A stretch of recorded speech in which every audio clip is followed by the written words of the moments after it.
Good morning বন্ধুরা। আজকে হচ্ছে সোমবার, তো আমার পুজো পুজো সব কমপ্লিট হয়ে গেছে। অভি বেরিয়ে যাবে এক্ষুনি, 9টা নাগাদ বললো ওই বেরোবে। এখন 9:15 বাজে। এখন মলি রানী পুজো করতে বসেছে, চলুন দেখেন।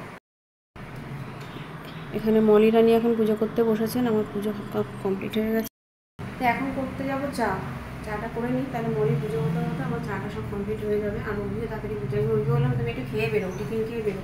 বলছে না, টিফিন খেয়ে বেরোবো না, তুমি এসে খাবো। এই এসে খাবো বললেই মুশকিল হয়ে যায়, জানেন। খেয়ে বেরোলে কি আমি টাইমলি খেয়ে নিতে পারি, এখন কখন আসবে ভগবানই জানে। তো চলুন আমি তাড়াতাড়ি চাটা করে নিই। চাটা করে নিয়ে চাটা আগে খাই, কারণ উনি আবার যদি দেখবেন না চা হচ্ছে তখন চা না খেয়েই বেরিয়ে যাবো, মুশকিল হয়ে যাবে। আর আজকে করবো পনিরের তরকারি আর লুচি। তো অভিবাবু খাবেন না, অভিবাবু আজকে কখন আসবেন কোনো ঠিক নেই। পনিরের তরকারি আর পরোটাই করবো।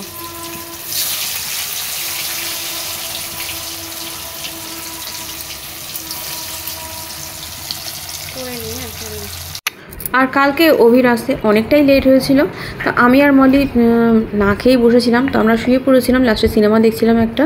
আর এরা সবাই খেয়ে দিয়ে ঘুমোচ্ছিল এইভাবে, যে যেখানে পেরেছে শুয়ে পড়েছিল।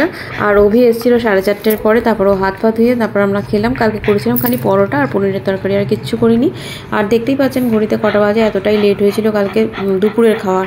রাত্রিবেলা খালি আমি করেছিলাম 3-4টে পরোটা, কারণ সন্ধ্যাবেলা গিয়েছিলাম একটা দাদার বাড়িতে। আর চিনি অভিকে যেহেতু সারাদিন পাইনি, তার জন্য এরকম বাঁদর বাচ্চার মতো ঝুলছে। মলি বললো মা দেখো কেমন ঝুলছে, এটা একটু ভিডিও করানো, তাই আপনাদের সাথে শেয়ার করলাম। চিনি এরকমই করে, হয় আমার ঘাড়ের মধ্যে ঝুলবে, না হলে অভির এরকমভাবে অবস্থা থাকে পায়ের মধ্যে। দাদার বৌদি হসপিটালাইজ ছিলেন, তারপর থেকে দেখতে যাওয়া হয়নি, একবারে দেখেও এলাম। আর মায়ের বাড়িটাও রাত্রিবেলা ঘুরে এলাম, তো একটু লেটেই বাড়ি ফিরেছি। আর আমি পরেছিলাম এই জামদানি শাড়িটা। তো আজকের মতো বাই বাই, সবাই ভালো থাকবেন।